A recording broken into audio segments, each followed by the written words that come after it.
અમદાવાદ જિલ્લાના દેત્રોજ તાલુકાના રાજપુરા ગામે એક ધાર્મિક આયોજન દરમિયાન ફૂડ પોઈઝનિંગની મોટી ઘટના બની હતી.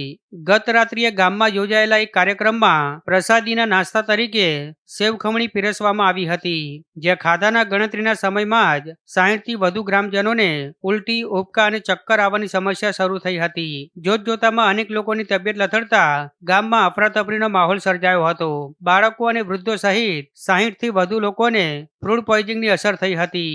જોકે બાદમાં અસરગ્રસ્તોને તાત્કાલિક ધોરણે સારવાર માટે કડીની ભાગ્યોદય હોસ્પિટલ તથા અન્ય ખાનગી દવાખાનાઓમાં ખસેડવામાં આવ્યા હતા. હાલમાં ડોક્ટરો દ્વારા તમામ દર્દીઓની સારવાર કરવામાં આવી રહી છે, જેમાંથી મોટાભાગના લોકોની સ્થિતિ હાલ સ્થિર હોવાનું જાણવા મળ્યું છે.